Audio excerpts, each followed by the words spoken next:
கர்த்தராகிய இயேசு கிறிஸ்துவின் பெயரால் உங்கள் அனைவரையும் வாழ்த்துகிறேன். தேவன் ஒருவரே என்ற தலைப்பில் நாம் செய்திகளை பார்த்து கொண்டு வருகிறோம். அதில் முதல் பாகமாக முதல் அறிமுகமாக ஒரு வீடியோ போட்டிருந்தோம். அதில் தேவன் ஒருவரே என்று குறிக்கப்படுபவர் பிதாவாகிய தேவன் என்றும், இயேசு கிறிஸ்துவானவர் தேவனுடைய குமாரன் என்றும், பரிசுத்த ஆவியானவர் தேவனுக்குள் இருந்து புறப்பட்ட பரிசுத்த ஆவிய தேவனுடைய ஆவியானவர் என்றும் நாம் அறிமுகம் செய்திருந்தோம்.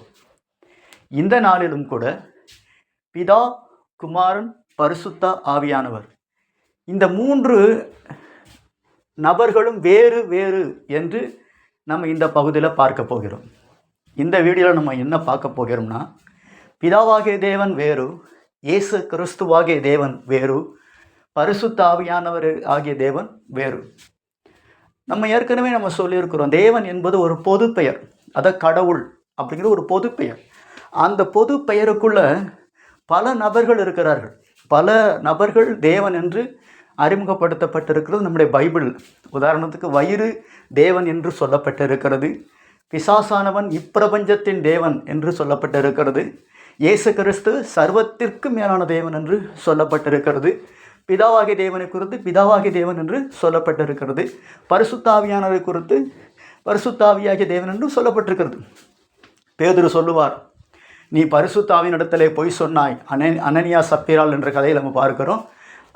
அப்பொழுது பரிசுத்த ஆவியை குறித்து சொல்லும் பொழுது தேவனிடத்தில், நீ மனுஷரிடத்தில் அல்ல, அந்த வார்த்தையை நீங்கள் புரிந்து கொள்ளணும், மனுஷரிடத்தில் அல்ல தேவனிடத்தில் நீ என்ன செய்தாய், பொய் சொன்னாய் அப்படின்னு சொல்லப்பட்டிருக்கிறது. அப்படி பார்க்கும் பொழுது தேவன் என்பது ஒரு பொது பெயர். காமோஸ் என்ற ஒரு தேவனை குறித்தும் சொல்லப்பட்டிருக்கிறது, பாகால் என்ற தேவனை குறித்தும் சொல்லப்பட்டிருக்கிறது. அப்போ தேவன் என்பது பொது பெயர், அந்த பெயருக்குள்ளே யாருனால் உள்ளே போகலாம். ஆனால் நம்முடைய வேதம் எதை வலியுறுத்துகிறது என்பதை பார்க்க வேண்டும். நம்மளை படைத்த பிதாவாகிய தேவன், நமக்காக மரித்த இயேசு கிறிஸ்துவாகிய தேவன், நமக்குள் இருக்கிறவர் பரிசுத்த ஆவியாகிய தேவன், இப்படி மூன்றும் தனித்தனி தேவன், அவ்வளோதான், தனித்தனி நபர்கள் என்று தான் குறிக்கப்பட்டிருக்கிறது. இவர்கள் அந்த தேவன்கிற பட்டத்துக்குள் இந்த மூன்று நபர்களும் இருக்கிறார்கள் என்று வேதம் சொல்லுகிறது.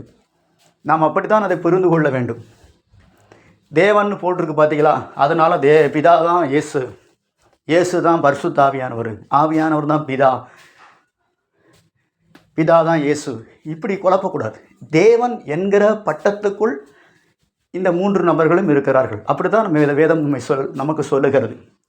கர்த்தர் என்ற பட்டத்துக்குள் இந்த மூன்று நபர்கள் இருக்கிறார்கள், அப்படித்தான் வேதம் சொல்லுகிறது. ஆண்டவர் என்ற பட்டத்துக்குள் இந்த மூன்று நபர்கள் இருக்கிறார்கள், அப்படித்தான் வேதம் சொல்லுகிறது. அப்போ மூன்று நபர்களும் வேறு வேறு, மூன்று நபர்களும் ஒரே நபர்கள் அல்ல, மூன்று நபர்கள் வேறு வேறு. ஃபார் எக்ஸாம்பிளாக நான் சுருக்கமாக சொல்லிட்டு முடிச்சிடறேன். அடுத்த பகுதிகளில் நம்ம அதை விரிவாக பார்க்கலாம். பிதாவாகிய தேவனை குறித்து வேதம் சொல்லுகிறது, வானம் எனது சிங்காசனம், பூமி எனது பாதபடி. இது பழைய ஏற்பாடில் ஏசாயா தீர்க்கதரிசன புஸ்தகத்திலும் சொல்லப்பட்டு இருக்கிறது. மத்தேயுல இயேசு கிறிஸ்துவும் இதே வார்த்தையை சொல்லுகிறார். இது ஒரு உருவகமாய் கொடுக்கப்பட்ட ஒரு காரியம் அல்ல, இது உருவகமாக சொல்லுகிறது அப்படின்னு சொல்லலை.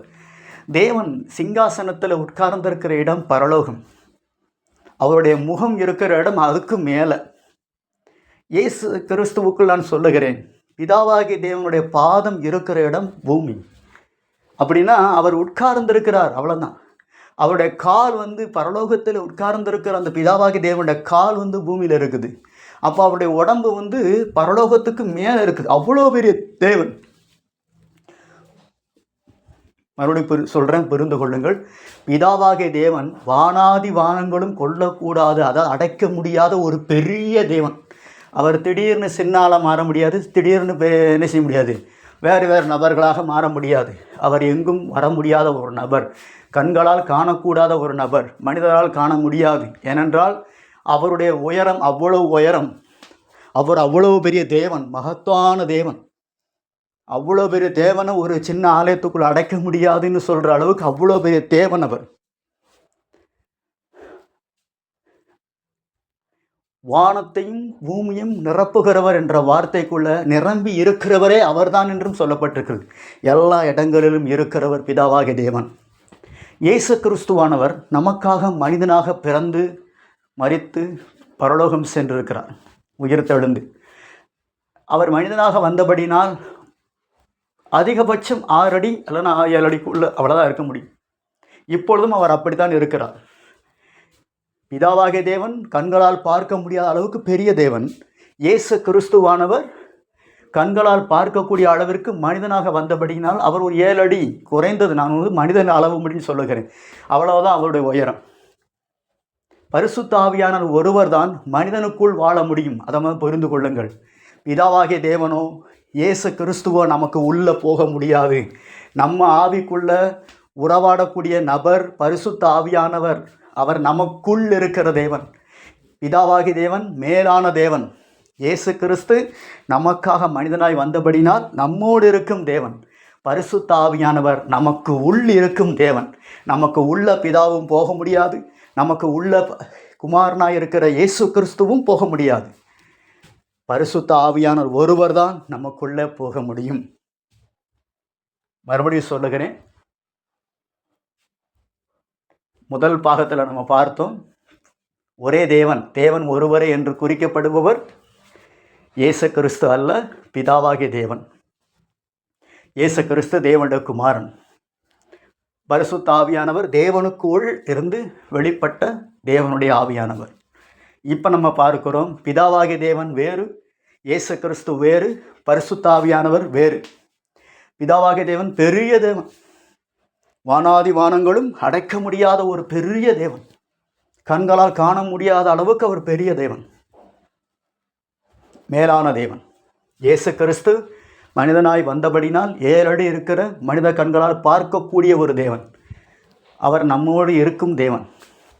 பரிசுத்த ஆவியானவர் நம்முடைய ஆவிக்குள்ளே வாழக்கூடிய தேவன். அவர் நமக்கு உள் இருக்கும் தேவன்.